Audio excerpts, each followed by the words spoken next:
Hello guys and welcome to today's STPL. I realize I'm now 10 minutes late, so I am eating into my evening, but it's all good. Well, I say my evening, but it's more eating into the time I actually have to cast, which is obviously always a problem. I do start quite late. I start at 8.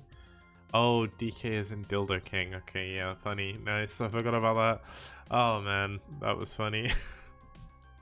Oh, today has been crazy. Monday is never fun, and this morning was amazing, but we won't go into that too far. Apparently, Abby has been owning people since level 1. That's kind of funny, given the fact that Death Knight's star level 56, isn't it? But hey Bob. Okay, let's introduce today's matchup, and then we can go in. Wait, hold on. Where are we? Let's have a look at the team rankings first, and then we'll go from there. So, in terms of the rankings, the 4 teams that will play today are DM, NiCe, Clan Revolution, and Ash. Now, all 4 of those teams are out of the playoff spots at the moment. They need to break their way into the top 8 if they want a chance. Now, for Ash and Clan Revolution, they are going to have to win today to have any chance at being able to make it into the playoffs. DM and NiCe, unfortunately, at the bottom of the table, no chance for them to be able to go in, but they can block ReV and Ash from doing it if they want to. This is a very important week, the penultimate week of the STPL Season 2 group stage. Now EF, after their 12th game, are in 8th position with a -9 game difference. Yeah, I'm doing really well with words today, please forgive me. And then the other team who are quite close to them is NetWars, who are in 7th position with -1. So, especially if Ash can win here, regardless of their score, they will be heading in to a playoff spot. They'll get to at least 7th. They won't be able to reach 6th. There are a few too many games behind Naz at the moment. But then, of course, Red and IRK are still to play. The positions are determined by wins, or match wins, then match losses, and if they're both tied up, it'll be decided by game difference, which is the third set of numbers. But ReV are going to have a little bit more of a problem. They're going to have to win today with a relatively good score if they want to go up into at the very least 8th. But the trouble is, if Ash make it up, they're going to push Eternal Friends down 1, and that could mean ReV may not make it into 8th and may only make it into 9th. So depending on what the outcome for Ash is going to be, this could be a tight one heading into week 13. And yeah, Lucky Noob answers Crow saying how the positions determine the things on the chart on the screen. Oh well. But let's have a look at the player rankings, and I just realized I pressed the button, but I'm not ready to look at the player rankings. Here we go. I had everything maximized for some reason. Rather than looking at my overlay, I for some reason look at this OBS, so that makes it, I guess it means I can see the same thing you can rather than my green screen stuff. But in terms of the top 10, we don't actually have any players from any of the teams going to be playing today in the top 10, but there is Avi. He is very close to it. Medino's not too far off either for ReV. So 2 players on ReV actually getting quite close up there. Ash, they're doing quite well as well. I think Logan, aka Hit 'em Up, is quite high, but I don't think he's in the, well, he's definitely not in the top 10. So let's see how that's going to go. Let's introduce our matchup. This is going to be our first match today. Obviously, we're going to have 2 of them. NiCe, unfortunately, haven't done too well this season. It's very likely that they're not going to be able to make it into season 3 either, just because they've had major problems with inactivity. Lots of people have left them. So this could be one of the last chances you get to see Team NiCe. Obviously, some of the players will probably go to other teams and stuff like that, but for now, as a clan, NiCe, even though they've got such an amazing logo, may not be making it much further than this. But Clan Revolution, they've been here since Season 1. They have done a fantastic job the whole way through. And I'm looking forward to how ReV are actually going to continue doing, because over Season 2, they've done a lot better than they did in Season 1. In fact, in Season 1, across 15 months, they only won 5 matches, whereas they've won 5 matches in 12 weeks in Season 2. So, oh, in 11 weeks so far, actually. So they're doing much better. Let's have a look at our rosters for today, then we'll quickly head into the players and maps and whatnot, and we can get going with game one. But to start us off, we're going to have a TVP between Astro and CRVT. It's a mono battle of nations here, given there's only one Australian and one Latvian in the entire tournament. We're going to have a ZVP between Ploop and Scarfs. That's going to be America versus Hungary. I think it's Hungary, but I can't remember his flag. Then we've got Essen versus Avi, although I swear that's wrong. I don't think it's Essen. I think I've got the player wrong. It's Austria, thank you. It is Essen versus Avi, but Avi is race picked. Of course he race picked Terran, so I need to go change the overlay. Goddamn race pickers, ruining my day every day. But Fajitas versus Medino, that's going to be a TVT on BlitzX. That has a chance of being an incredibly long game. Given the... You don't have to say sorry, man. I just need to work out how to fix it in my overlay. What was I going to say? Yeah, that's led to the longest game in STPL history, which came in at about 1 hour and 5 minutes. So, never know what's going to happen on BlitzX. And it is Essen. Here, I realize it's just because Avi's Terran. But either way, that should be a pretty cool set of players. Let's quickly have a look at our first map. It's going to be a... Well... It has been kind of a while since I've seen it, but it is going to be Desperado. We saw it on Friday, of course. But Desperado, in terms of TVP, it's been pretty one-sided against Terran, so there we go. And, yeah, it's difficult, because TVT on this map, you'd think it'd be really good for Terran, given the fact you don't really have to expand, and you can go for a big timing. But tech from Protoss very strong here, and things have definitely not looked very great for Terran so far. One of the things I'm looking to do in Season 3, if I can, is actually add the ELOs of both players on this list, just so we can see kind of the disparity of skill and whatnot based on ELO. But either way, let's have a look at our first player. Starting us off here for NiCe, it's going to be Astro, the one Australian in the entire tournament. Astro not doing too bad. He's got a 42% win rate, which isn't too... it's nothing to scoff at, should I say. And his opponent fighting for ReV is going to be CRVT. Now, CRVT, the only Latvian player in the entire tournament. And I love his quote of, I think it's no problem if the lurker isn't under land. That's kind of funny, but 50% win rate for him. He's played a lot of games as well, so quite difficult to maintain that over such a long period. He's played against some strong players as well. He beat Eriador all the way back in October. He beat Yeti as well in November. And it's going to be cool to see him in another PvT. Or wait, how many he's not actually played a PvT yet, so this is brand new. This is a brand new moment for us here in the STPL as we get into game number 1. And it would help if I start the replay.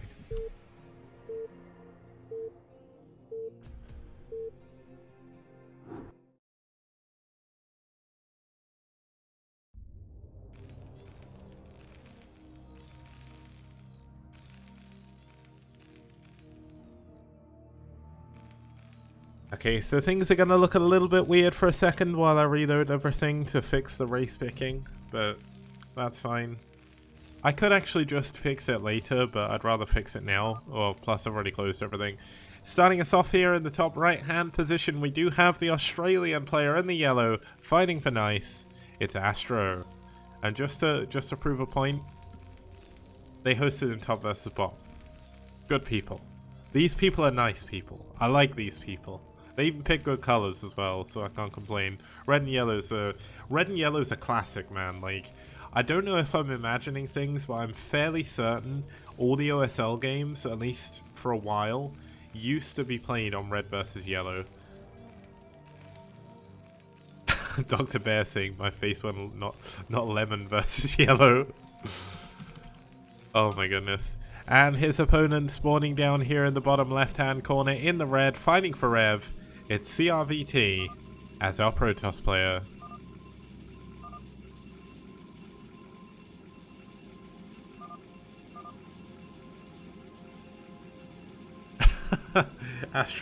Astro's been talking in allied chat. That's the only problem. This is casting games already done, but they've not been seen anywhere before. I'm just quickly fixing the overlay, but this is a global team league. Essentially, there's 7 best of 5s played every single week, and it'd be physically impossible to be able to cast them all. And also, I'd cause a ton of lag being in the UK, so that's why it's done from replays. It's fared us pretty well so far, so it's been pretty fun. Now, let me fix the overlay still. Hopefully I'm not missing anything too big. Looks like we actually had a Nexus first coming in from CRBT. We've got Astro going for a gas. So Nexus first on this map, kind of a little bit. And as Avi said, any global tournament has to be done by replays essentially. But pretty much, it looks like Astro could be checking for proxies, just seeing what's going on. Apologies guys, I'm still trying to fix the overlay because I'm such a big noob and I didn't do all this before.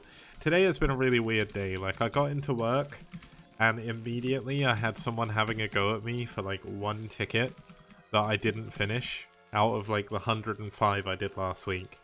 And it's like, really? Could you not have waited until at least I'd sat down for like 2 hours or something and like not ruined my Monday the second I get in? But luckily enough, they didn't complain too much, and now it seems fine. So we'll have to see how that goes, but that is the glory of working in IT support. You do 1,000 things right, you do 1 thing wrong, or 1 thing in a way that other people don't like, and then all of a sudden you're in shit. So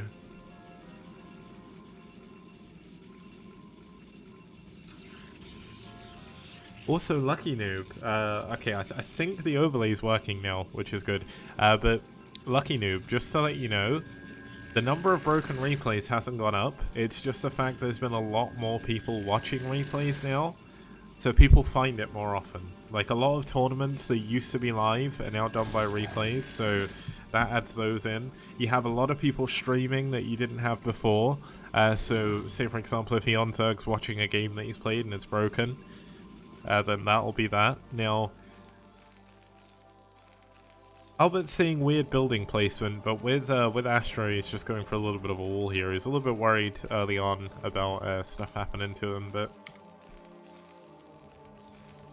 yeah, there's 2 gas in the base on this map, so it's one of the cool things about Desperado. I will actually get into talking about the game in a second. I've finally fixed the overlay, I believe. I'm hoping it's fixed. Yes, it is. Okay, it's working.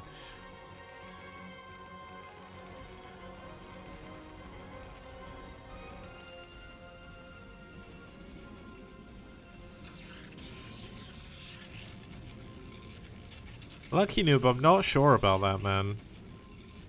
I guess maybe if you're watching older replays it could cause problems, but I've had just as many replays broken in Remastered as I have in the original 1.16.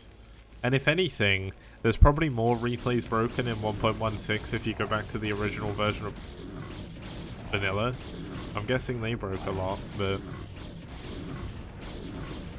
it's like, I know people have been talking a lot about how observers are desyncing and stuff, but that did actually happen to me in 1.16 as well.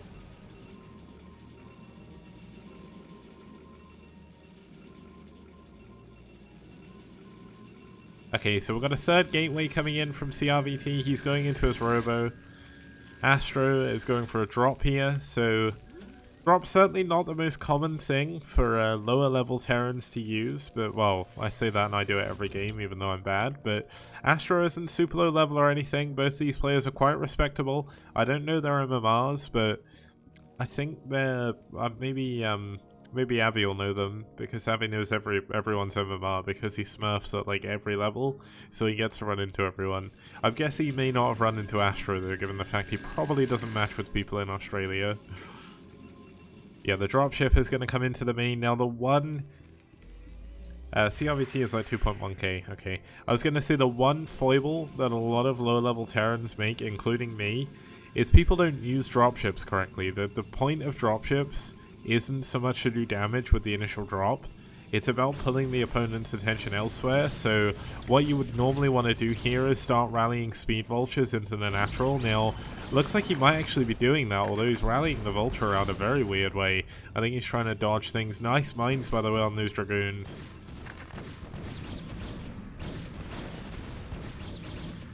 Now CRVT getting a little bit unfortunate there. He didn't lose too many he didn't lose too many probes, but oh, that's what Astro is doing. He's going for another drop.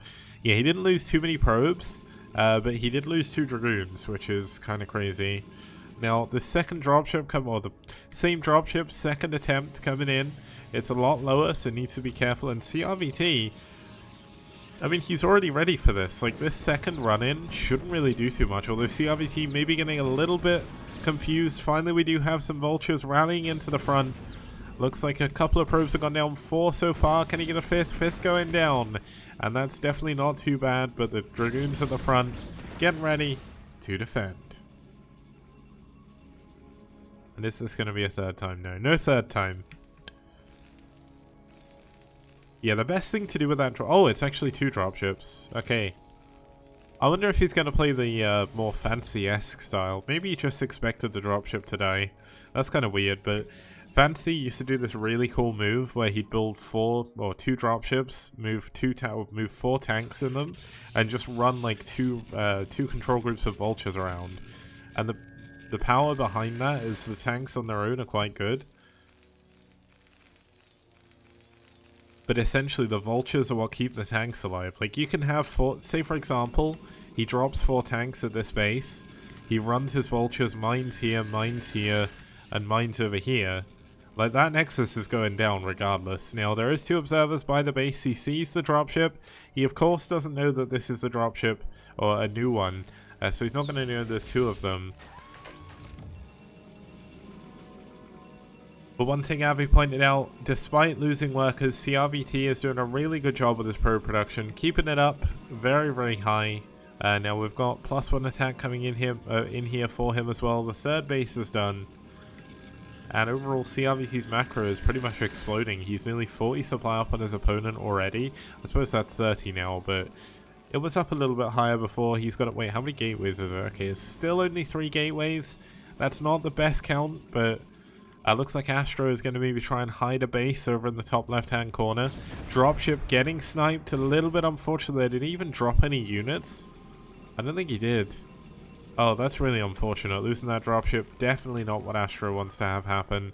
+1 attack is really late as well. He delayed a lot to go for this drop, and unfortunately it just didn't do anything. Now, just imagine if it had got his dropship down here, and he had a dropship up here, and then he dropped the main, then he drops the natural. Then all of a sudden, at least one of the drops is going to do at least something. Now, there is a shuttle flying around. It don't think it actually went into the main, which is kind of crazy.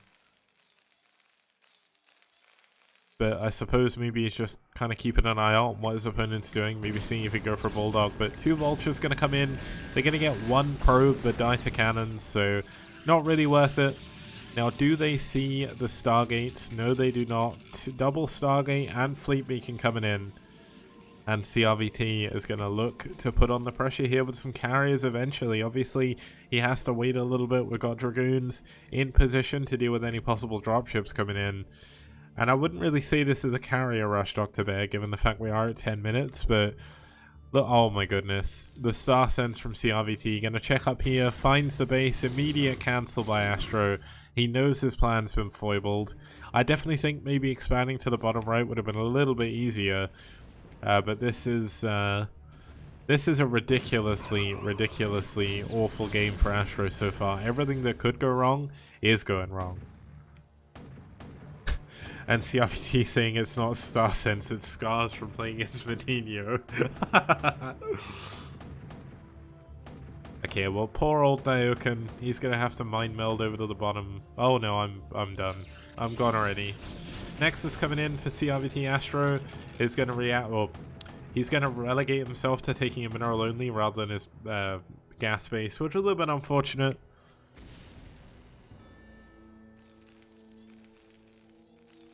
But, I mean, Astro is like super far behind where he wants to be at this moment.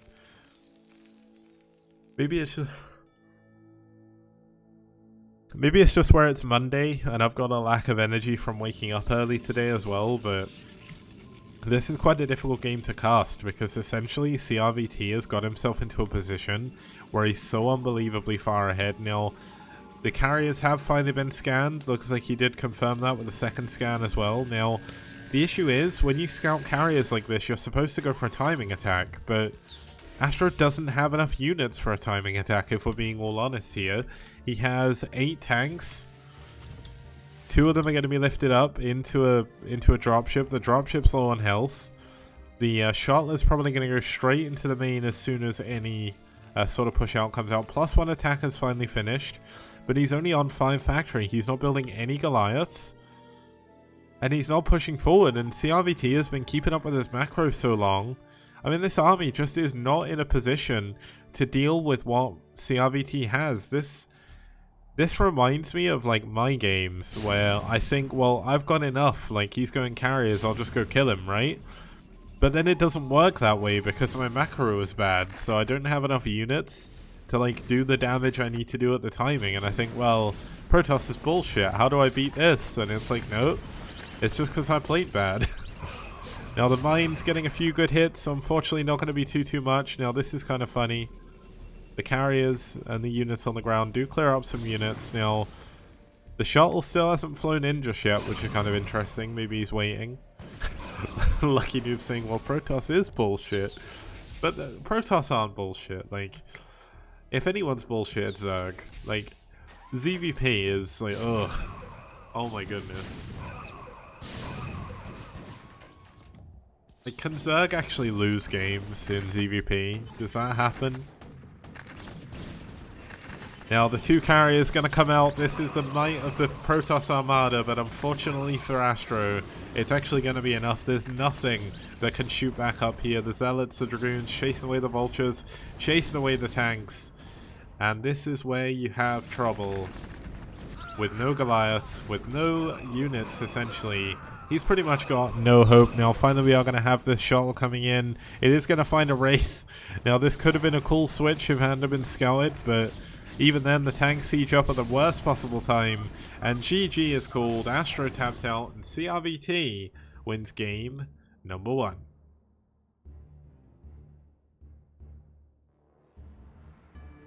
Now, of course, that was a fairly straightforward game, and is it just me? Or does does this camera look massive? Do I usually look this big? Wait, maybe my, I wonder. Let's check my display settings. No, my display settings are fine. Just everything seems huge. Wait, I think I know what it is. There we go. It's me being stupid. I was testing someone out, and I had my OBS window bigger, and I was like, why does everything look so big? What the hell? Apparently I'm big in Japan. Oh my goodness.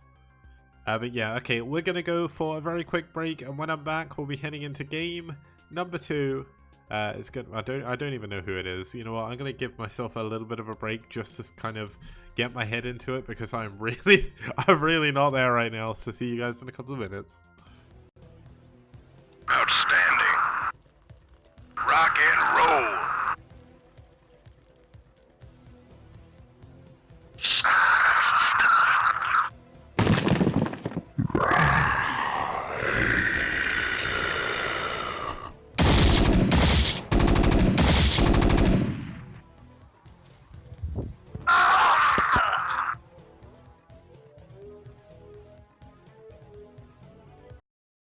Okay, we have a ton of Matrino codes still to use, so I'm making this quick video to show you how easy it is to actually use them. So you click the Matrino link, it brings up the Matrino page. In the top right, you hit sign in. You sign in with whatever you want to. In this case, I'm going to sign in with Twitch. That'll take you back to the page, and then if you hit contribute, you put in the coupon code LSTPL. You can put a comment if you want to, and you can hit contribute right there, and it will add it to the prize pool. Easy as pie. STPL does.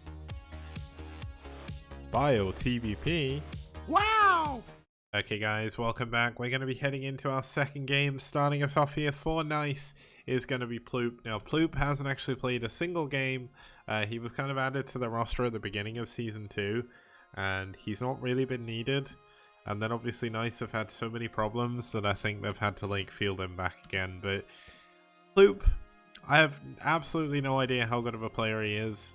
And his opponent, actually, I'm a little bit unsure of as well, just because we're not seeing too much. But his opponent fighting for ReV is going to be Scarfs. The only game he's played is lost, but he lost against Yop from DM. Kind of difficult, really, to say how this game is going to go. Probably two of, I would say, maybe the lower end players on either team, from what I understand. But Scarfs from from Austria, even.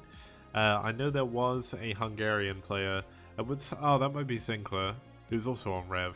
But I think Scarfs is the only Hungarian player in the tournament, so that's kind of cool. The map they're going to be going into is going to be New Outlier. Now, New Outlier, really fun 3-player map. It is going to be a ZVP even. ZVP on this map has been quite close. Statistically, Protoss have a little bit of an edge, but of course it is a big global team league, so sometimes there is a little bit of a mismatch in skill. Like as you can see, DeWalt versus Yop down there, but the games we've had that have gone close here have actually been super fun. So looking forward to seeing another game on here as we get into game number 2. It's Loop versus Scarfs. And I pressed the wrong button again, didn't I?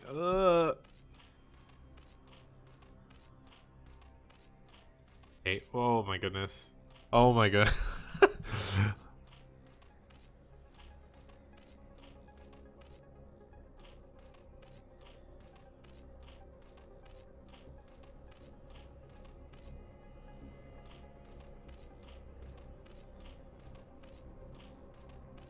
Okay, starting us off here in the 12 o'clock position, fighting for NiCe in the orange. From the US of A, it's Ploop.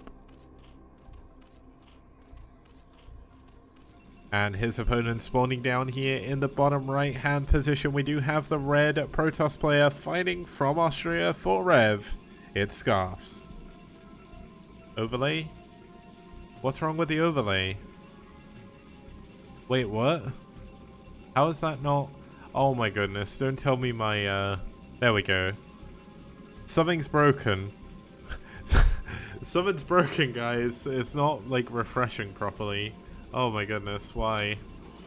Everything that could go wrong today is going wrong.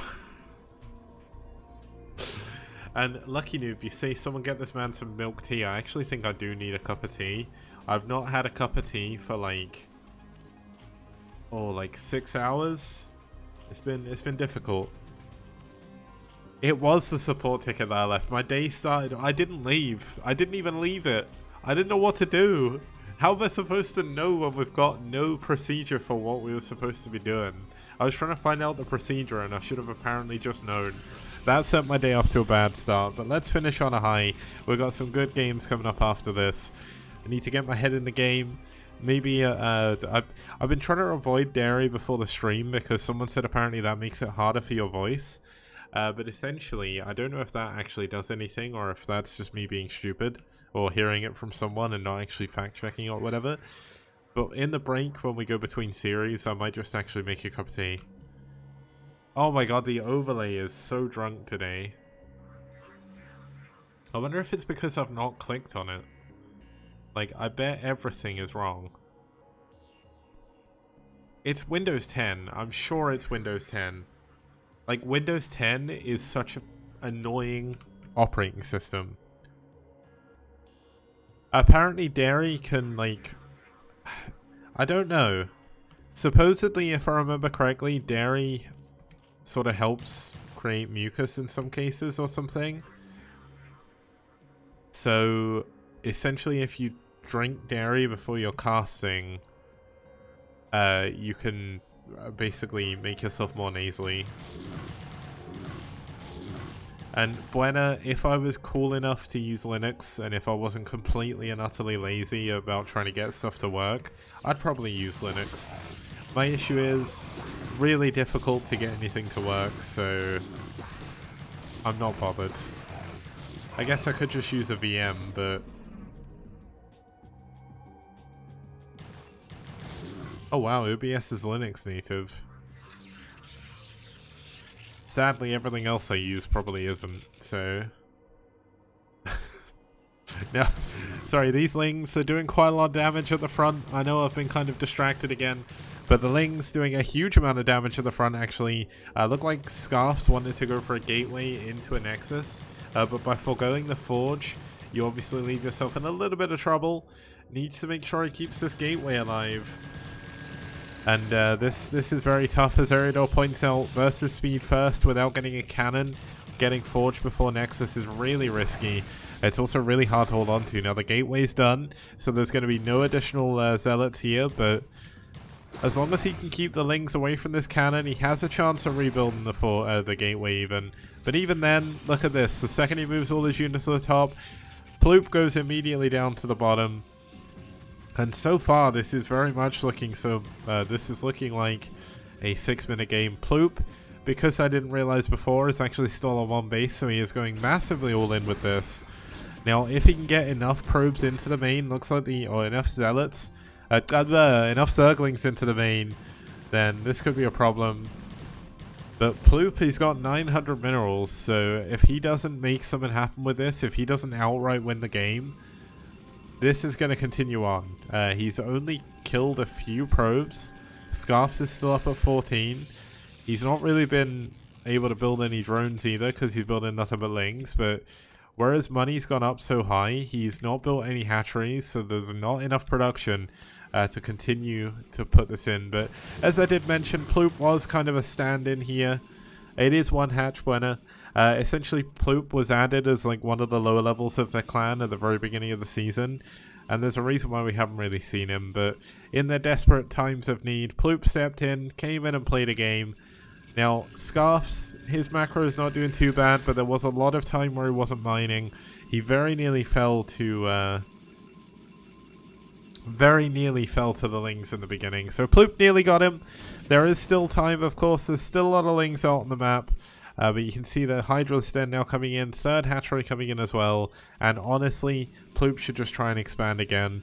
Just to his third base or something. But with the Zealots starting to pile up, there's no +1. So there's no real threat of a big Zealot timing anytime soon here.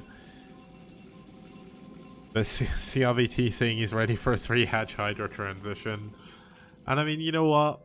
If you're going to go aggressive, if it doesn't work, just keep going more and more aggressive. Like, I brought this story up before, but I spoke to Scan once. I can't remember when. It was like a few years ago. And I asked him, like, what do you do when you're behind? Like, how do you play from behind? And essentially, one of his things was you either go super all in, like you go more all in than you already were, and then you just pray, or you just play super greedy. Now, Ploop is looking to be doing the one where you just go further all in. He's going to build he's going to build his third hatchery, going to build a ton of Hydralisks, and that's how it goes. And Lucky Noob saying, yeah, but Scan is Terran. What does that mean, Lucky Noob?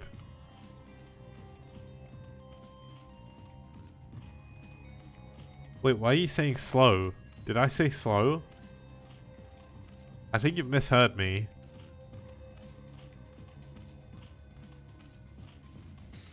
Essentially, he said you either go all in or you play really greedy. I wouldn't say that's playing slow. That's taking a big gamble. Now, Zala gets into the main, doesn't manage to kill a drone so far, does a lot of damage to them, but unfortunately not going to be able to clean that up. He does scout the fact it is 3 hatches, and that there's a Hydralisk Den. Now, there's not that many drones anywhere, and this is one of the reasons why usually if you're 3-hatch Hydraing, you would build your third like at another base, like preferably here, and it's also in a more forward position. But realistically, as long as Scarfs can defend against this, he should be in a good spot. Now, there was a Stargate coming in, Citadel is coming in as well, an extra couple of gateways. This Corsair necessarily isn't going to be able to do too much.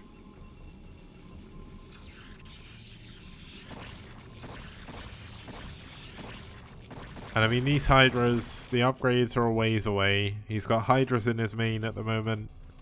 He's trying to drone up behind this, and I respect the hustle. It's going to be difficult. The 3 Hydras could be a fake bust, and you know what? Scarfs is buying it. He's going for a ton of cannons.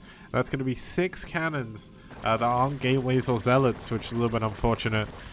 And Scarfs is letting the ball drop just a little bit here. Really, really overestimating how many Hydras that Scarfs was going to make, or Ploop was going to make. While Ploop's doing this, he actually got 2 idle drones. That's a little bit unfortunate. No idle drones in the natural, which is good, but I mean, this is definitely not Ploop's day. I know I'm struggling casting, but Ploop is definitely struggling playing this one, I think. And I don't blame him. It is difficult when you don't play very much, when you come out and play for your team. It's hard, especially when things are going like really badly for your team. It's really, really difficult. You feel a lot of pressure.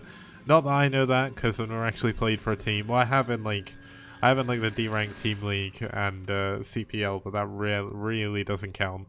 But yeah, NiCe are having trouble at the moment as well. So Ploop doing his best against all odds, against all adversity, I guess. Looks like the Zealot's going to come out. Speed is not yet. Oh, Speed has just kicked in.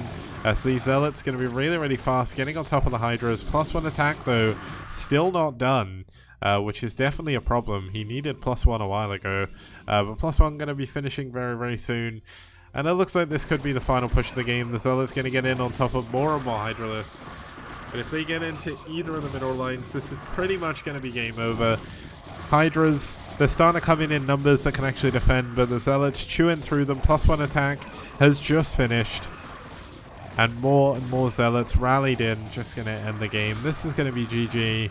It's a matter of time of when and if Ploop actually decides to leave. And I'm sorry that this is a little bit anticlimactic, but we are already on game 2. Looks like a lot of drones going down in the natural. Zealots in the main, but they were attacking the hatchery, I think. No, what were they attacking?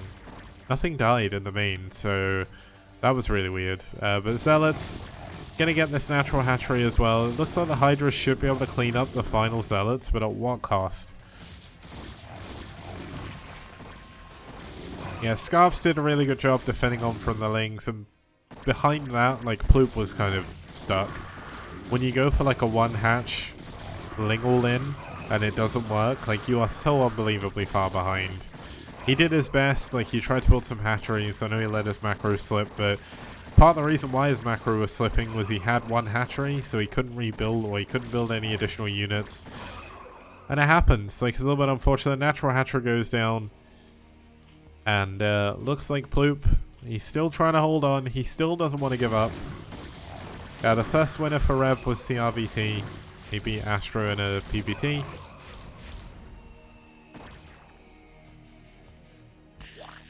One thing I will say, oh, they're not playing top versus bottom, but they did pick contrasting colors, so I'll let them off. But yeah, it was PBT. He played against Astro. You know what? It's STPL. Let's watch yellow versus yellow, because that's what we do now. Zealots on top of the Hydras, killing them all. Yellow's winning. GG. Ploop taps out, and Scarfs wins game number 2.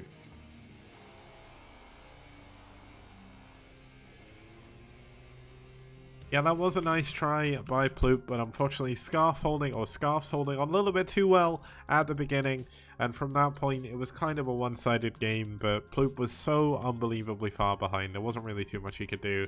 Now we're going to get into game number 3 when we get back after this short break. See you guys very soon.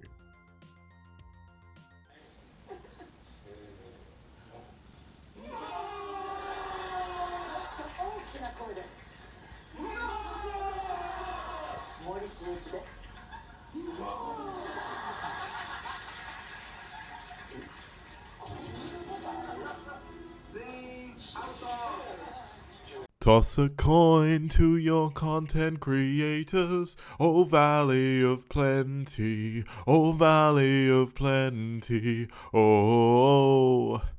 Toss a coin to your content creators, a friend of humanity.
Hello guys and welcome back. We're going to be heading into game number...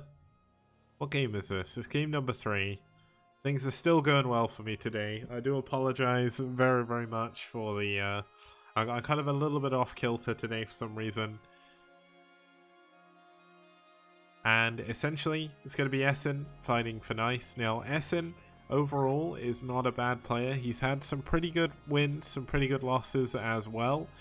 His wins, a lot of them have come from Neo Arkanoid, where he did his special build that only he does. But essentially, overall, I'd give the edge to his opponent here if we were going in. Like, if we were looking at these two players straight up, Abby for ReV is going to be he's going to be the favorite here for sure. Abby, of course, from Denmark. Abby, I think you're the only Danish player in STPL. I found out that Bob Malcolm, one of the EF coaches, lives in Denmark. Do you know if there's anyone else who plays Brood War from Denmark, by the way? Because no one seems to know anyone. But essentially, Abby, pretty good player. He's heading his way up to the top 10, slowly but surely. 72% win rate. Apparently there's a guy in IRK from Denmark called Equitas. That's kind of cool. That's a cool name as well. But Abby doing pretty well. He's 2 for 2 against Zerg, but some of those games... I think some of those games was EVZ, so not entirely accurate, but regardless, Abby's Terran versus Zerg is pretty good. He's been playing it for years. Having a look at the map we're going to be heading into, it's going to be New Tornado. Now, New Tornado, one of the more standard maps in the pool, and certainly one of the most fun. Zerg have actually had a massive advantage over Terran on this map so far, and honestly, the matchups haven't been that one-sided, so it's kind of interesting. It's not often you'll get a map that's better for Zerg than Terran, but here we have it. Zerg definitely performing well on this map, and let's see if Essen can perform well enough to take down Abby here in game number 3 on New Tornado.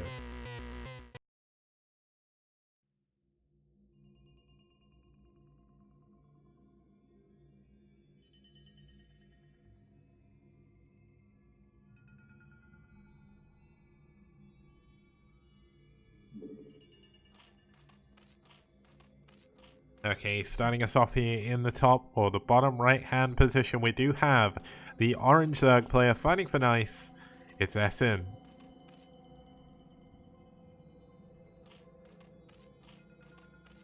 And his opponent spawning down here in the bottom left-hand position, we do have the black Terran fighting from Denmark for ReV.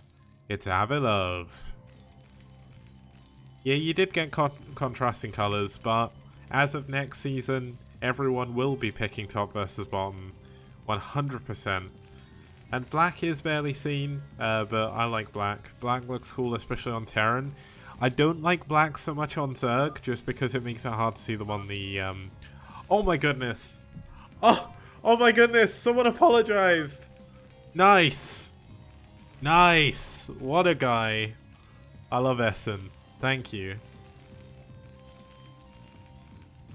Ah, that's made my day. Now I just feel like watching yellow versus yellow. Let's do it. Starting down here in the bottom left in the yellow, it's Abby. And starting down here in the bottom right in the yellow, it's Essen. But model feels good for me. That's good. I'm glad you feel good. Yeah, yellow versus yellow just isn't the same when it's not a mirror matchup. You know what I'm happy about, and I feel awful for being happy about this? I'm really happy that they got yellow versus olive in BSL as well. It's not just me. I'm not the only person suffering. They also suffered through it as well.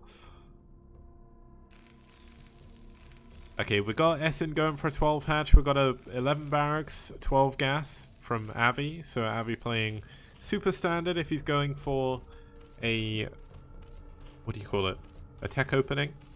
And yeah, Invidentia Abby is playing Terran, which is kind of crazy. We've got a spawning pool coming in here on a 12 supply as well. Going to go into a 12 supply gas as well, most likely, for Essen. Now, I have seen him ling all in a lot of matchups, but honestly, I don't think he's going to ling all in here in Zerg versus Terran.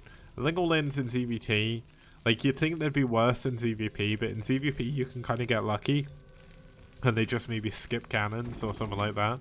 But in ZBT, as long as the Terran player scouts it, unless they're unless they're terrible like me, they can usually hold on to it. Whereas me, I'm not very good now. Essen is going to be hiding a third base up here. So that's why he's not going to gas yet. He's going for 3 hatch before gas. One of them is in a hidden base. Avi should know that something's up because there's no gas here just yet. He is a Zerg main, of course, so...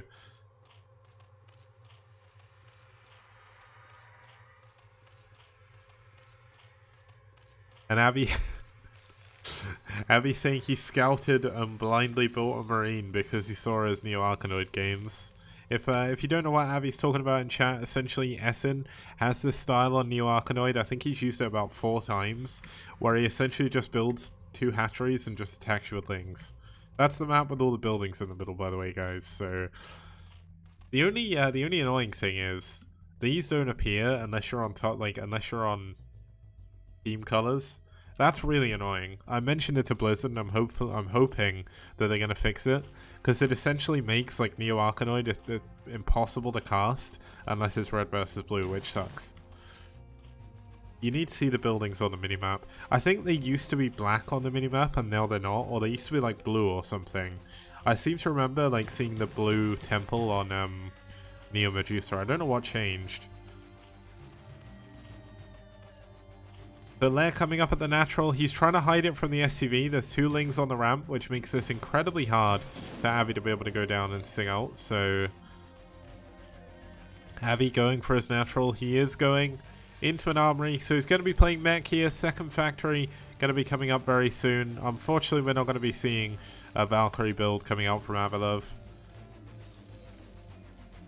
And as Avi pointed out, in case you don't know, the minerals on this map at the natural expansions are essentially super minerals. There's 200 of them compared to the mains, which I think is only about 1,500.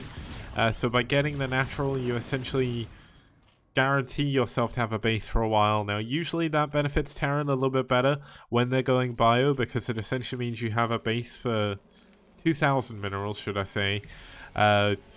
It benefits Terran the most, because when you're going bio, you have like an infinite amount of marines. But with Avi going mech, obviously it's not going to be as impactful. It does mean you get a few extra minerals, so you can go for more vultures, you can get more factories a little bit quicker.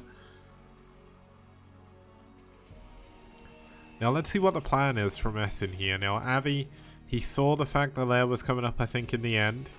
He's going to see the second gas, so it should be a Spire. No, it's actually going to be a Lurker build here, so this second gas is almost like a fake. Because if you see the second gas as Terran, you're like, well, they're going Mutalisks. So Avi going for his own second gas, of course, given the fact this is mech, he's going to be going Goliath with range anyway. Wow, he's going for a tank already. Did he scout this out? He did see some Hydras. So maybe he thinks it's some weird Hydra bust build. Now, he sees the third gas coming up. Oh, saving the drones by morphing them into buildings. That's actually quite good from Essen. But obviously not the most, or not the best thing you could possibly be doing with your minerals at this point in the game. And for some reason, I'm getting absolutely freezing. So I'm going to very, very quickly pause the replay and go and get a jacket, because it is really cold. One sec, guys.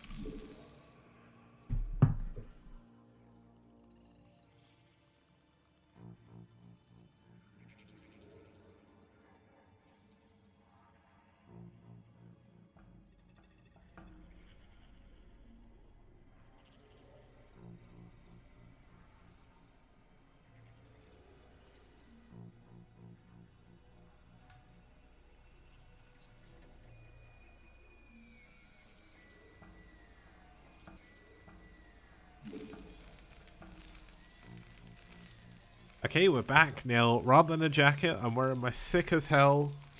Dressing gown, so it's comfy. I don't know why it's so cold. I've got my heating on as well, but it's 1 degrees outside, which isn't that cold either. For people in Fahrenheit, I think that's like 30 something. I don't know. But one thing to note, just while nothing's really happening in the game, looks like we are going to have the... Oh, in fact, there's actually something big happening in the game. The Lurkers moving forward.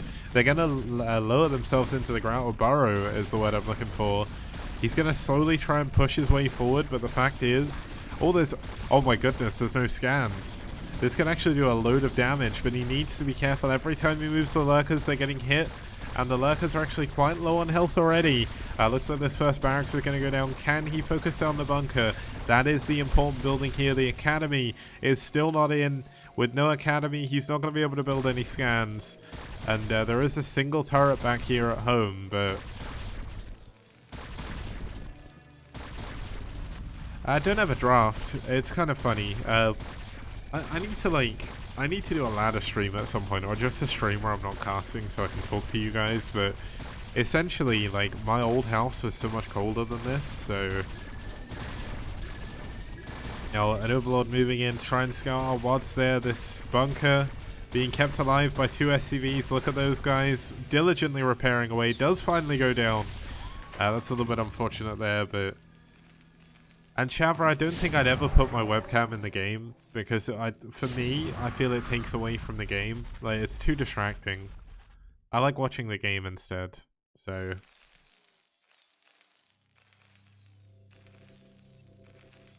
Like, it's fun when the Korean casters do it, because they're, like, jumping all over the place and stuff, but... Like, for BSL, I kind of don't really feel like it adds too much. I mean, it's kind of cool, but not my thing.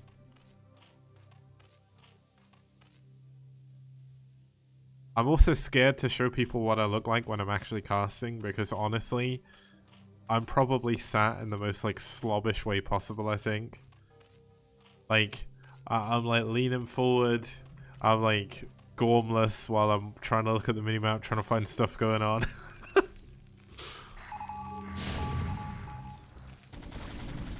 I'm not casting naked, although maybe that explains why I'm cold. I'm getting ready for that Dildo King. Dildo King sponsorship. Oh, that's a really good one. So, third base is up and running. Fourth base is on the way here for Essen. And one thing Essen's doing, which a lot of people aren't getting used to, well, they're not really used to doing as Zerg. Essentially, when you know your opponent's going mech, you just build a load of bases. Like, you just build a ton of hatcheries all over the map. Because what's the mech player going to do about it? They're going to push? No, they're not. Early in the game, mech is not powerful. When you have 3 tanks, you're going to get overrun by Hydralisks. Obviously, you've got Lurkers as well, which makes it even more difficult. And Lucky Noob, you're calling Winamp old school, but I used it yesterday to listen to music. So, it's not old school, it's just people are not... They're not smart. They're not using the right programs. Like, why would you use iTunes when you can use Winamp? It's so much better. And I know most people use Spotify now, and I also use Spotify, so... But I don't use the Spotify desktop app, I use Winamp. Because Winamp's good. It really whips the llama's ass. Yeah, Abby's got it, man. That's how it is. Now, in terms of upgrades for both players, we've got 1-1 almost finishing here for the Hydralisks. No Hive just yet. But an extra hatchery coming in the main. Another base coming in over here in the top left. And if Avi does not do... Oh my god, wait. Why was Avi building his command center down... What? Was that a command center? Why were you building it there?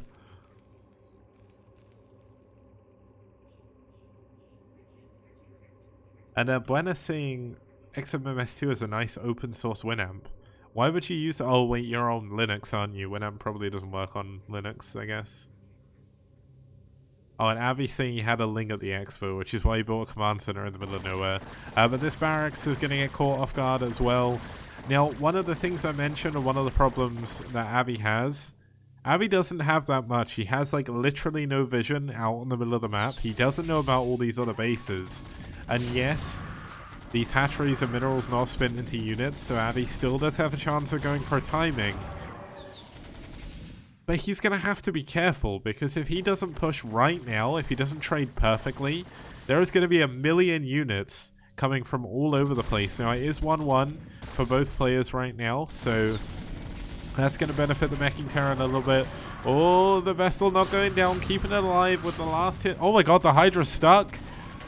Oh, that's a little bit unfortunate. The Hydras definitely needed to get away a little bit quicker there. But looks like he is going to get his Hydras back for now.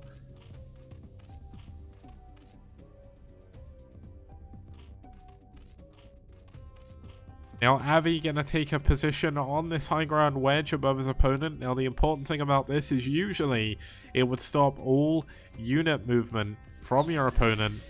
But there's only 2 hatcheries over here. There's like a million hatcheries elsewhere. Now, this is a bit of an interesting choice. Going in for Muteless when you know your opponent's got 1-1 mech. These Muteless not going to do anything against all these Goliaths. Now, the Hive coming up in the natural or finishing anyway. Can he get his Hive tech somewhere else? Can he get it up? He's building a lair in the top middle. Avi pushing forward here. He doesn't actually know there's any other bases right now. He's not got any vultures out on the map. We've got a big flank coming in. Probably going to go for the reinforcements, but could also go for a counterattack here as well.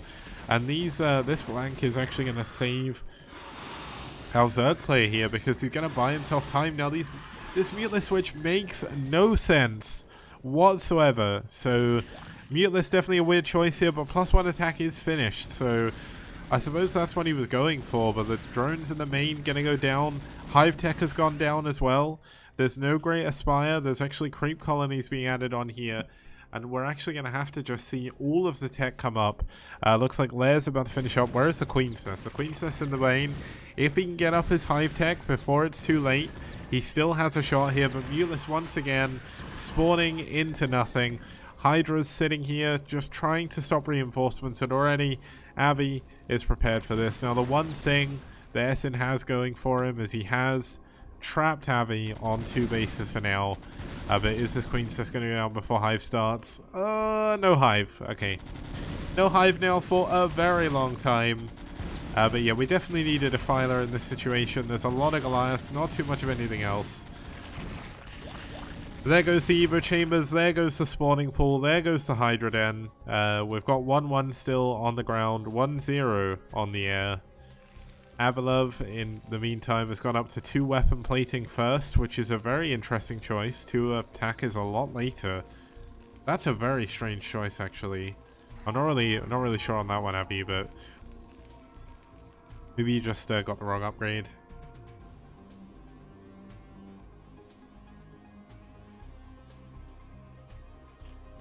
Now, the funny thing is, Abby's like, why is my opponent not getting out of the game? And it's because his opponent's got 4 other bases, so looks like we are going to have Essen trying to push forward. Oh, the Irradiate on top of the Mule is going to be doing so much damage. Oh, he needs to split the Irradiate Muir off, but he's not doing it. The Mules are cleaning up, though. The Mules and the Hydras, they're getting this entire army, and this is crazy. But yeah, this is a lot of tanks just gone down back at home. Avi still does have a good number of units, but he's on 141 supply, and 80 of that is in workers right now. He's got way too many workers for the number of bases he's on, way oversaturated on his main, way oversaturated on his natural, and the natural's about to mine out as well. Now, looks like we are going to have Essen going for a counterattack here over on this 3rd base. There's not many units that mines. Not going to be able to clean anything up, but do manage to kill one of the... Oh my goodness, the mines. He's trying to sack Hydras to kill the mines, but it's better to just move in and start a step. But, oh well, there we go. The other base has been cancelled for now. Avi has to push a little bit too far out for his liking to be able to get that one. Now it is Hydra Muir again. Queen's Nest. No, there's another Spire coming in. Queen's Nest is done. But looks like we are going to have Avi pushing down. 2-2 is now done. 3-2, or 2-3 is on the way.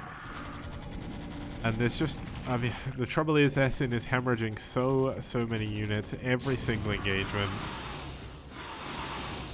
I mean, yes, Avi's mining up his main. His natural's still going to have a lot of minerals left in it. Yep, there we go. 600 minerals left in his natural. And yes, it's 4 base against 2 at the moment, but... I mean, Essen, is he ever going to really be able to max out in this game? Like, he's got 50 drones, which isn't too bad, but... Like, Avi has got control still. Despite losing all of his or a lot of his units, he's still got a big tank army. It makes it impossible for Essen to really attack into Avi. And Essen's actually going to try and re-expand over to his 3rd, or his natural even. So, Kind of funny.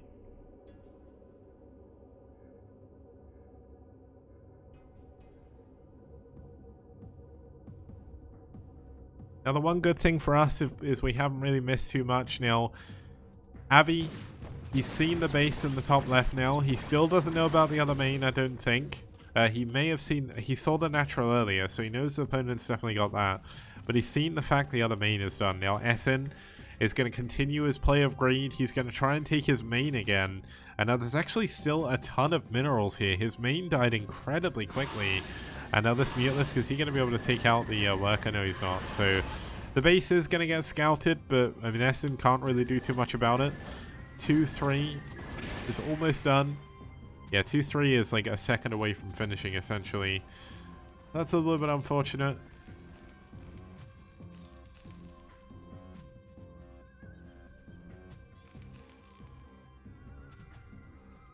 Oh my god, Avi's at 97 SCVs. Is this Michael? Is it... Avi, are you account sharing with Michael, the Protoss player? Because if you are, I may have to ban you.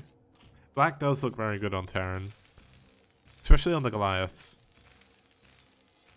Now, Avi essentially has enough SCVs to saturate about 6 bases. And he's only going to have 2 mining bases soon. So, definitely not the best unit composition in terms of Avi. He's only got about 80 supply in units. 8 bases, even Albert says. So yeah, it's kind of crazy. I must admit, it's not often you get to see that many bases worth of SCVs on the map.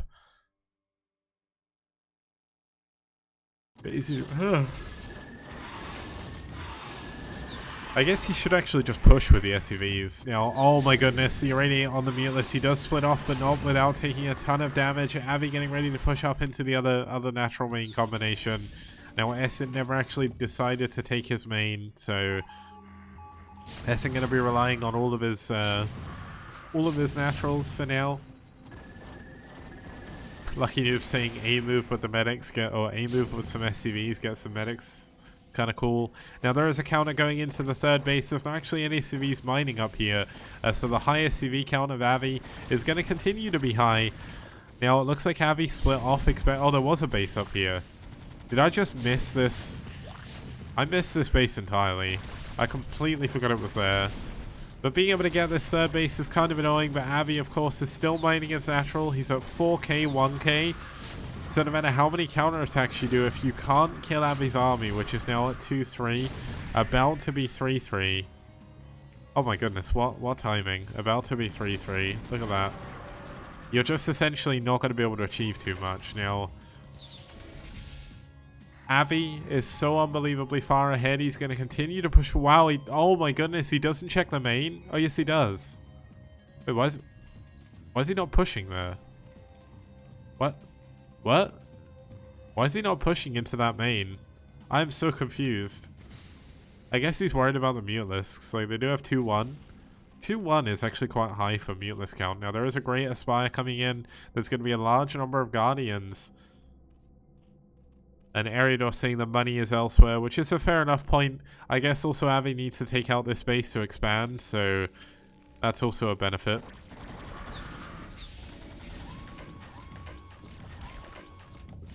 Yeah, Avi saying you want to secure some bases. That definitely makes sense. Kind of funny to see Sunkens used like this, but essentially they used to just delay the siege tanks. You're kind of forced to kill the Sunkens with the siege tanks, and it takes a while, so... Here come the Goliaths, so there's enough Goliaths here to clear out this base, no problem. Goliaths heading over on the right side, but Sunken's a little bit too good for this. Terran may be OP sometimes, but not so sure about this one, Chief.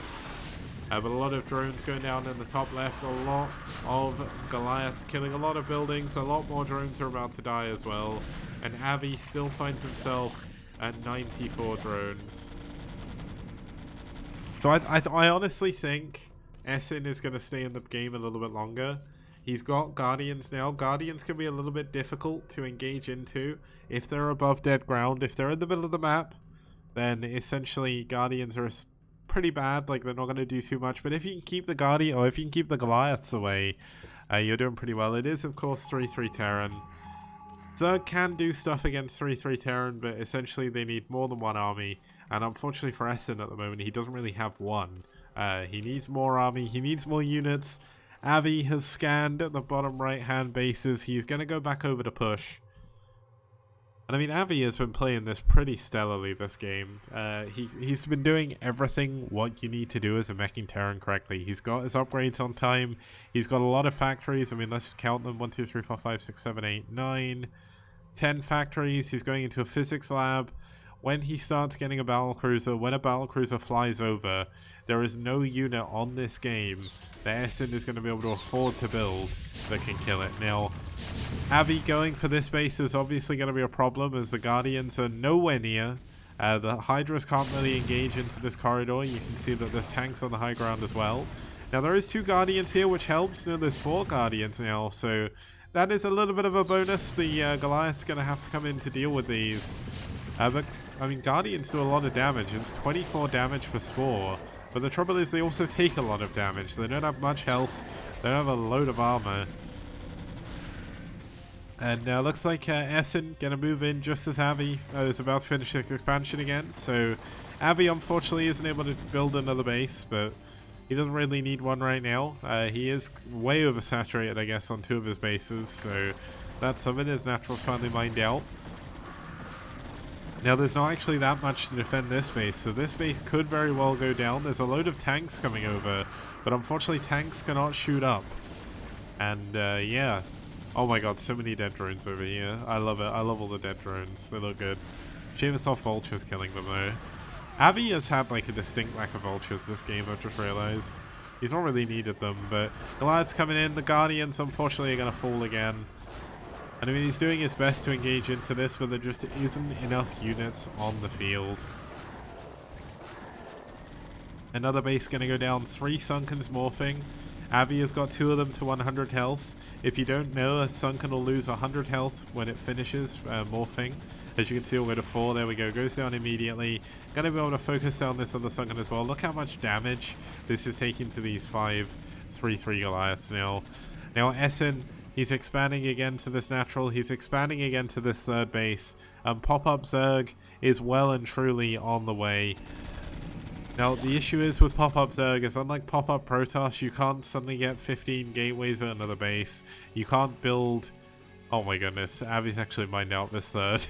He's only got 1 mining base for 89 SCVs. This is really funny. He's actually running out of gas as well. Is this gas mined out? Yeah, it is. He's mined out of 3 gases. He's got 94 SCVs. And, or 89 SCVs even. And he's only mining from 1 base. That's certainly something. It is a huge mineral bank, but of course he's going mech, so he needs gas, which he's running out of. But he could just build like 15 barracks right now and not even dent the amount of minerals he has.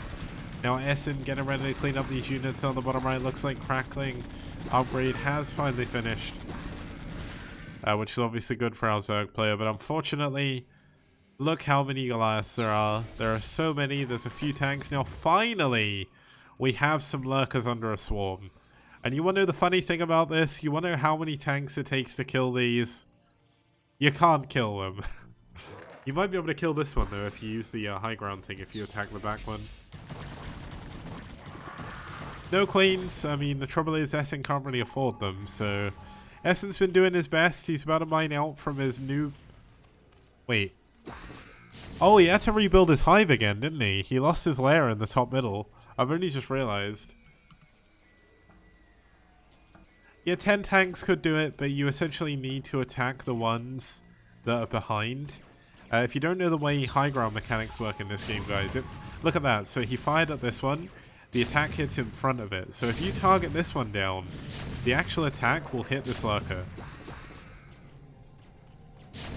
And he is in a position where he can start to shell down some of the gases. 2 battle cruisers up here, as I mentioned before. There is 2 spores coming in, but oh my god, look how good black battle cruisers look. Oh my goodness. Oh, I love it. Also, look how good yellow battle cruisers look. Oh god, I love it. It's great. Battle cruisers look good no matter what color.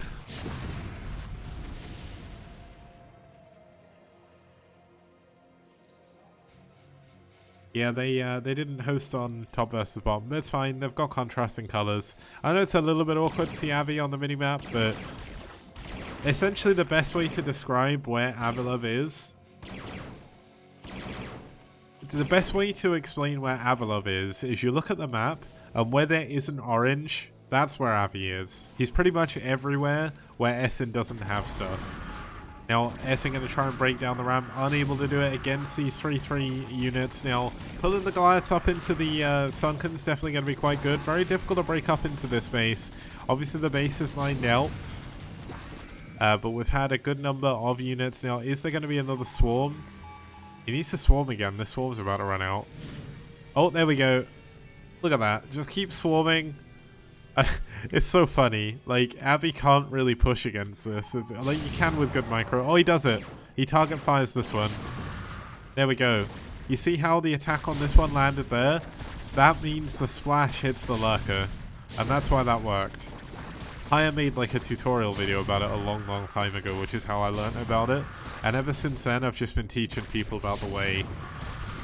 It's like if you've seen the Mandalorian, where they keep going like, this is the way. Essentially, this is the way to kill units under swarm.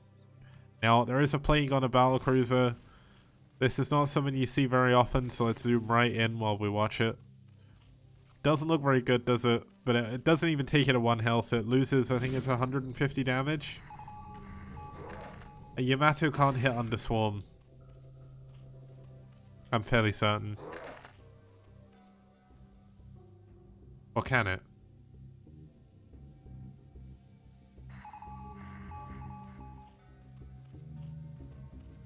Wait, can it?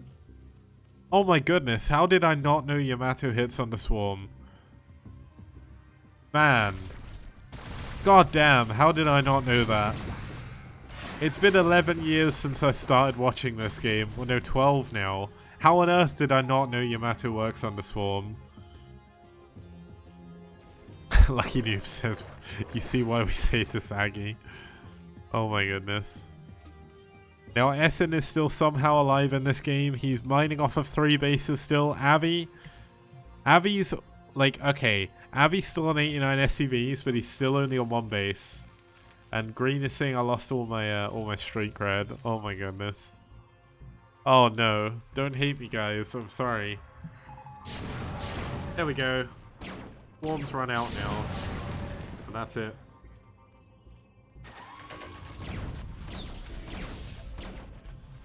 Tanks taking out the old main once again. Essen gonna block this base with a Zergling. So Abby just builds his command center off Kilter. He's like, whatever. Oh my god, acid spores. Look at the acid spores on the BC.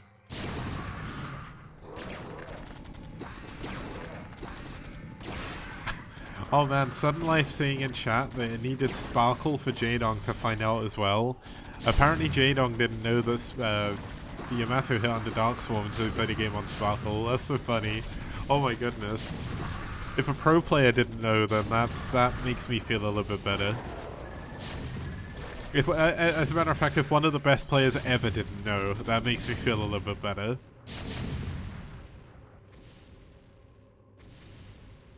Now, Avi has just got units everywhere. It's only a matter of time here, I think, until Essen gets out the game. Because there's only so much you can do. You can hold on for a million years. But I think it's time to get those G keys ready, as Rapid would say, like G G G G G G G. Oh my goodness. It's really unfortunate. Essen did a great job this game, but unfortunately, Avi with his 89 SCVs just had so many minerals, so many workers, and so many money.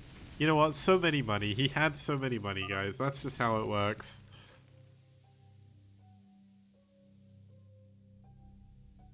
And there we go. That's it. Now you get to see my swag as hell dressing gown that I very, very rarely wear for streaming. But the only trouble is the arms aren't long enough. Like when I'm sat down, the arms are not nearly long enough here. So that's a little bit unfortunate. But either way, it's a great dressing gown. If you got a Costco, I got it from there. Nice dressing gown. So I'll be back in a minute with game number 4 between ReV and NiCe. Obviously, ReV win their Series 3-0, which is very important for those. of when saying Senator kicks the teen. I need a hood. Wait, does this go over my head? I don't think I can do it. No, it's too short. Damn it. Do they sell chairs at Costco? I think they do, but I've actually ordered a new chair. Okay, so Crow is saying, I'm glad you call it a dressing gown. That's what I call it too. Some people call it a house coat. A house coat? Who calls it a house coat? And they do sell everything at Costco. They sell sofas at Costco. It's crazy. Okay, back in a second. See you guys soon.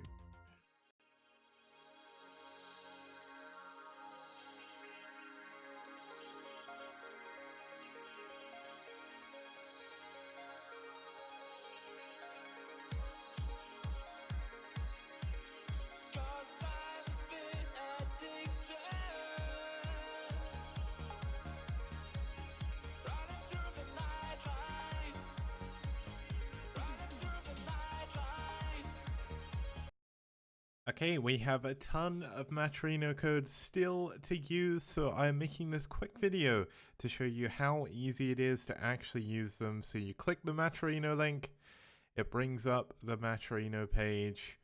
In the top right, you hit sign in. You sign in with whatever you want to. In this case, I'm going to sign in with Twitch.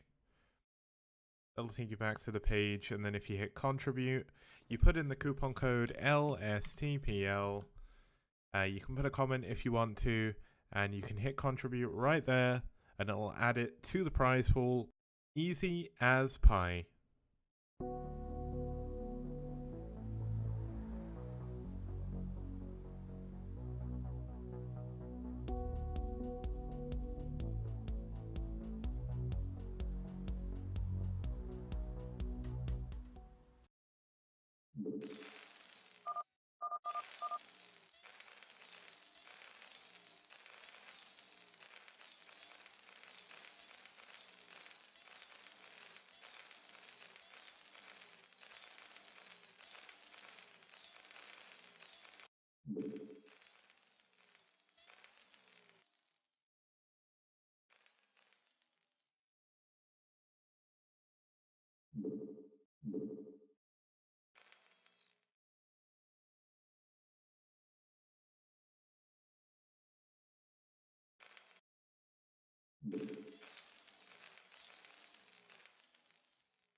Yep, that's me. You're probably wondering how I ended up in this situation.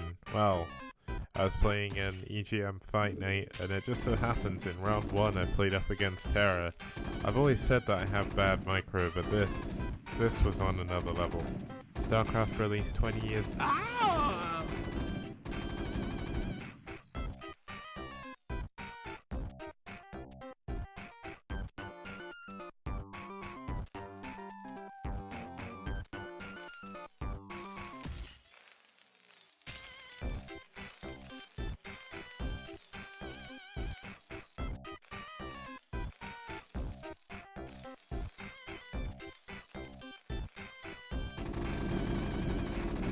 I don't know if the cheer things were a mistake. Let's head back.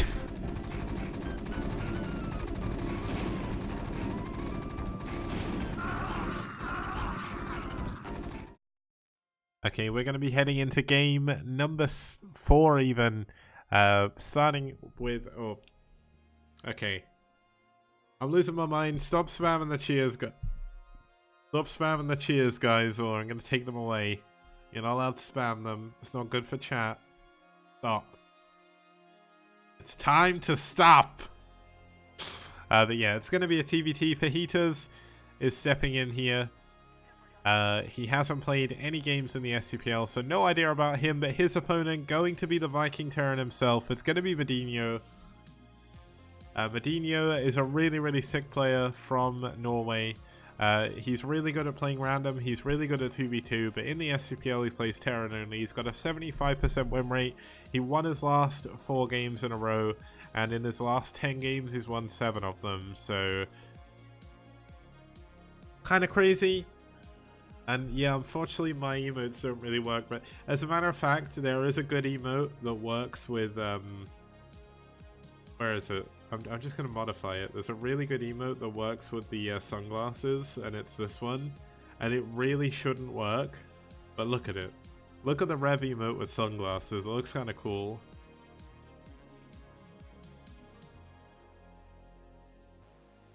Now Medinho, really good Terran player, can't wait to see him play here.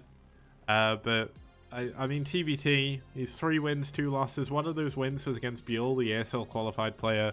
He's ranked 12 in the STPL overall, and honestly, given how the games have gone so far today, I think this should be fairly one-sided in favor of him. The thinking emote with the ReV logo is pretty good as well. But Blitz X is going to be the map of choice. We've seen some great TBTs on here, and overall, this map's usually quite long, so let's have a look as we get into game number 4. It's the final game of the series, and let's see if ReV can take it 4-0.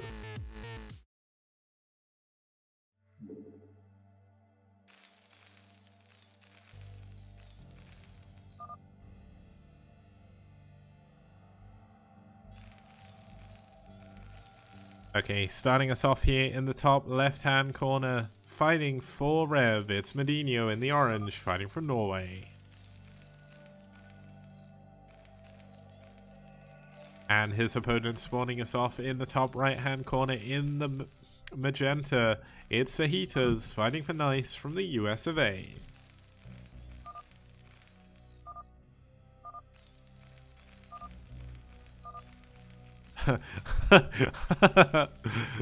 I guess he had allied chat on.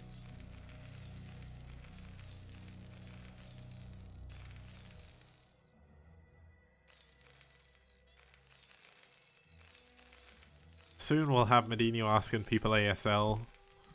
It should be like the 90s all over again. So you spawn in the game ASL, man. Like, oh, Terran 29 or Hal. Yeah, this is I love Medinho. Oh man, this is a TBT, early game in TBT, usually not much happens. Neither player is really doing like a crazy 8 racks or anything like that. Looks like Medinho likes Mexican food. Radley saying the Viking Terran abbreviation is VT. Coincidence? And I assume he means a great Mexican restaurant rather than a great rest. He's going to a great rest.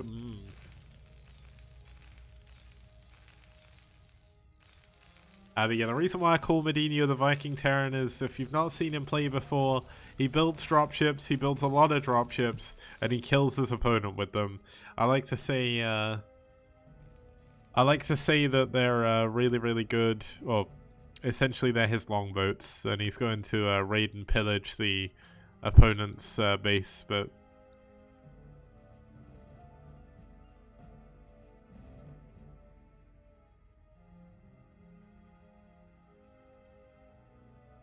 both players going to scout where their opponent is. Very, very normal in a TBT. Now, Fajitas is actually going to wall off. I actually don't like doing this in TBT. It can be good, but trouble is, later on in the game, it's going to cause you problems. Now, this depot in this position makes things a little bit difficult as well, because it only gives you this area to get your units out of your base. So, factory coming up here for Medinho. Medinho's first depot is actually not in a terrible place, and he also is kind of walling off against vultures. He's blocking this area here with the barracks. There is a small gap there, but that's not a major thing.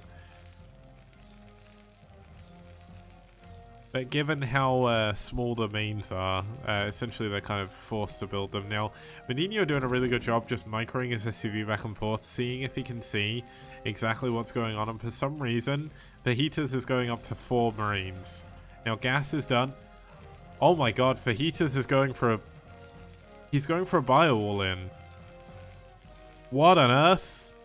Double racks? Where's the academy, though? He's got 300 gas. Where's the academy? Oh, here it is. There we go. It's a bio all-in and a TBT. Let's see if it works. Usually it doesn't. But Boxer made it work against Haya, and he won a really, really sick game against Haya on Blue Storm. I know Blue Storm a little bit different because you are on high ground, but still, I don't think Medino is going to be expecting a bio all in. Obviously, he did scout and saw that a good number of Marines were being produced, but I mean, really, who goes bio in a TBT? There is a very good reason why people don't go bio in TBT, and that is because tanks completely shred bio, and vultures completely shred bio, and Goliaths completely shred bio. Essentially, everything shreds bio in a TBT, and it's difficult to beat that. Now, Fajitas has a very, very small timing window before things get too strong for Medino, before he can get siege tanks, before he can get a ton of vultures. If he can stim across the map right away, maybe he can make something work here. But the trouble is, Medino already has an SCV out here. He knows there's some kind of all-in coming, and it's the second he sees all of these Marines, all he has to do, pull SCVs, sit on the bunker, keep building siege tanks, get siege mode, which he is already.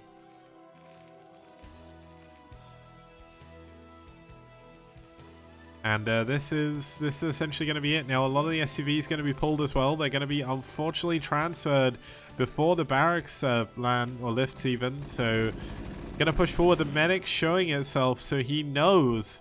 He 100% knows this is an all-in now. And honestly, this is such a weird build.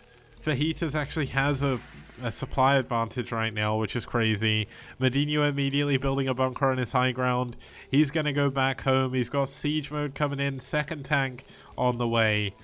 And this is not going to work. Now, the one benefit is he's going to deny the expansion from Medino, and maybe, if he holds on long enough, he can make something happen. But unfortunately, Starport's already done.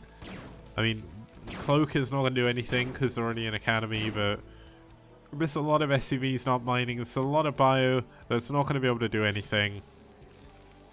And I do worry that maybe Fajitas overpulled SCVs here. Maybe if he didn't pull all his SCVs, then maybe he could have held on. But siege tanks on the ramp, vultures on the ramp as well. Here is why people do not go bio in TBT. Tanks on the low ground, unable to range on the high ground. The bunker, the vultures, everything. Killing everything here. And GG. Medino is confused. Fajitas taps out, leaves the game, and Medino wins the game. Well, Medino wins, I guess. There we go. I mean, guys, that was a prime example why you don't go bio in a TBT. Bio sucks in TBT, guys. It has its place, but you have to surprise your enemy with it. If your enemy knows it's coming, if they've not gone for 14cc especially, they're going to be able to hold it. 100%. Like, if the tanks were on the low ground and they weren't sieged, maybe there was a chance there, but Medino knew exactly what was coming. He faces bio a lot when he plays against Terrans because he plays TBT, but then he's also going bio, so there we have it. That is the end of the series. 4-0 win for ReV. Pretty cool for them. But let's actually bring up the results and then we'll get ready to go into the next series. So it is a little bit disappointing to see NiCe lose another series, but this is a very, very good win for ReV. They definitely need it if they want to get into the playoffs. And what on earth are we looking at? Oh my goodness. Wow. Okay, here we go. So, in terms of results, we've got NiCe losing 0-4. Very, very good for ReV, as I mentioned before. A little bit disappointing, but the players from ReV all played very well. The games were a little bit one-sided, and I wouldn't say it's the most interesting series we've seen. Avi versus Essen was more a fact that Avi just overbuilt SCVs, so he couldn't really kill his opponent at any point. But there we go. A little bit unfortunate from them, but this is probably the second to last game you'll ever see played by NiCe as a team. So this is I mean, the way this affects the ranking, should I say, and what the hell am I looking at?